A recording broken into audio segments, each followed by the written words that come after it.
Hey guys, so we are back with week 2 of our exploration of simplicity, and today I wanted to talk to you about the space.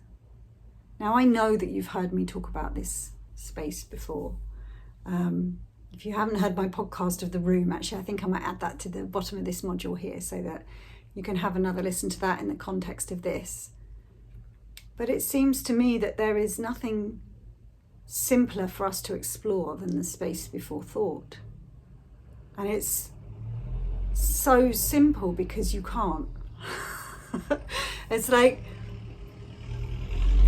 we try and figure it out with our minds, but we can't get a sense of it. We can't get a handle on it. And so we just give up trying. And when we give up trying, it kind of presences itself. So the space that I'm pointing to is this formless nothingness from which everything comes. And it's before anything comes. It's before any thought arises. It's before any idea, before any human. It's kind of who we are before we're born, who we are after we die. It's the place where ideas are before they come into being ideas. It's so indefinable, but it's so pure. It's so simple. And its essence is purity and simplicity. Because it is so non-tangible. You can see I think you guys know, right? Really hard to talk to and try and point to that simple, clear space. But it's like that. It is like this room that I'm sitting in now. It is the clear, empty, neutral space in this room into which all the furniture comes, into which all the people come, into which all the drama arises. But the space just sits there, simply, neutrally, without a care in the world. It can handle any event happening in this room. When you take the walls down, the space will still be here forever.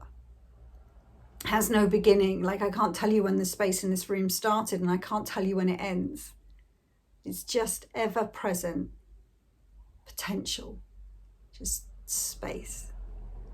And that space is, in its simplicity, the one solution to every problem we might have.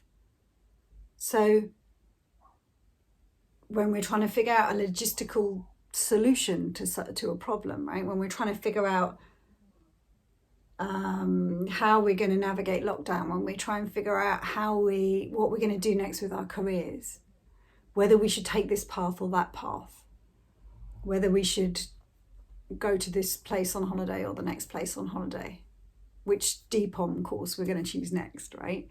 Now, in this space, like out of this space comes every answer. Like it has to, right? Because everything comes from this space.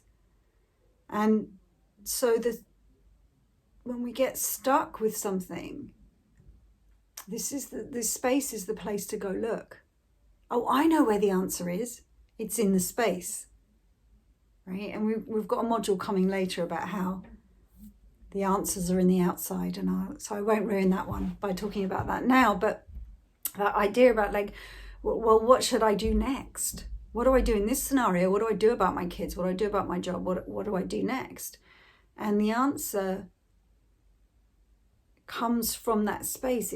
That space creates movement in this apparent body. It creates words from this apparent mouth. It creates players and into this world. It creates human beings that come into our world. It creates scenarios and events and a whole movie for us to experience.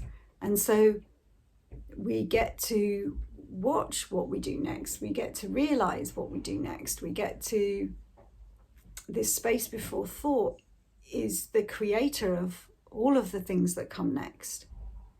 So if we're stuck with the question, which is one of my favorites, like, what do I do next? What do I do next? I know. I look to the space. It's the same solution. When we are feeling out of sorts, or we're upset, or we're feel like we've lost our well-being. It's like we want to look to the space. It's the same solution, right? That's where well-being, it's where peace of mind, it's where beautiful feelings arise in that space.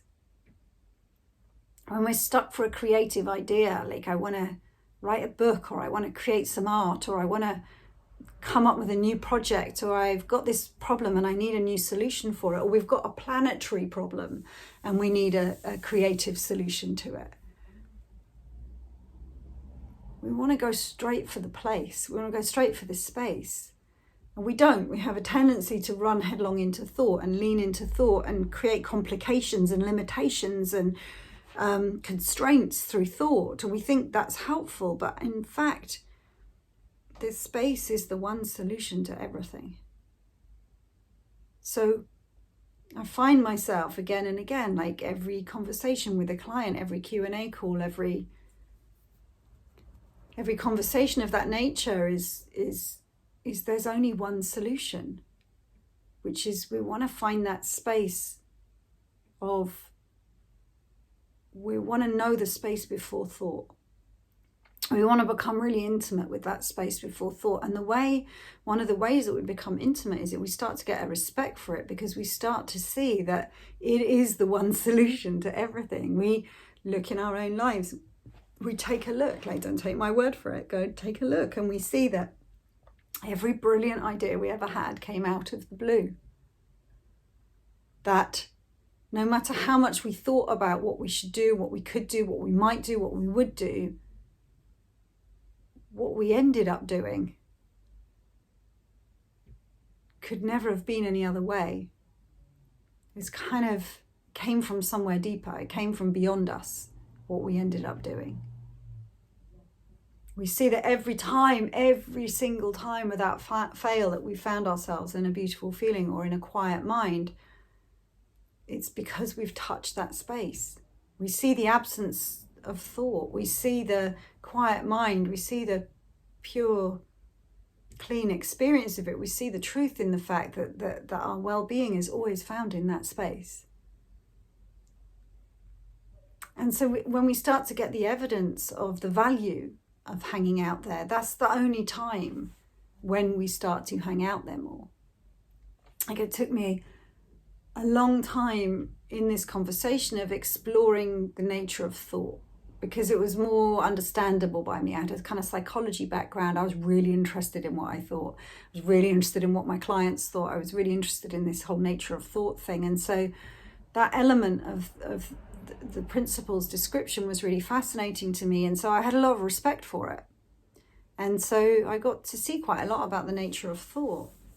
And it was only, for me, my journey, some people just see the whole mind thing and get touched by it straight away. But for me, it took me a lot longer to have a respect for the value of that space, and that it's the go-to for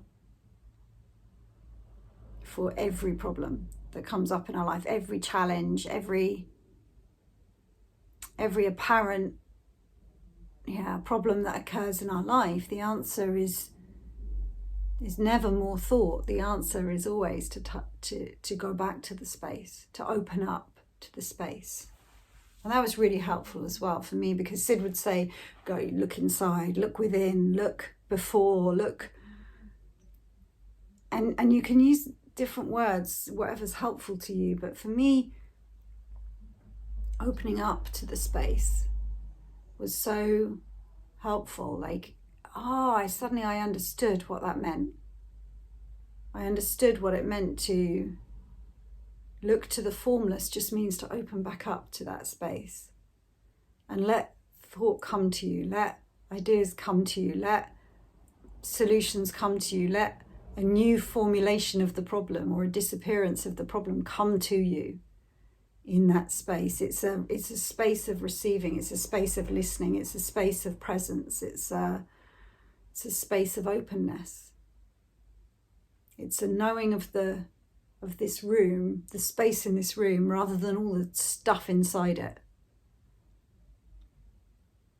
And yeah, as I've grown in appreciation for it, I've become more curious, less interested in thought and the thought shenanigans, and more interested in what does it mean to live from this space more of the time. Given that every single thing that every human being is looking for and wants lies in that space, it might be a good idea to take a look there myself. And so I started just to open up to it more. And as I opened up to it more, I saw the creative ideas, I saw the easy flow of life, I saw the feelings of well-being, I saw the problems melt away or solutions appear. And I saw that every time I continued to get caught up, it's because I'd closed down. I'd got more interested in the furniture in the room than the space that was always sitting here. Like I got distracted by the arrangement of the furniture in the rooms, and I thought I had to figure that out, and I know how I'll figure that out. I'll get the book that's sitting over here and I'll use that to organise the desk that's over here. It's like using form to try and sort out form. And so I'd get myself in a muddle trying to do all of that, and then at some point I'd remember and I'd get eyes for the space instead of the furniture.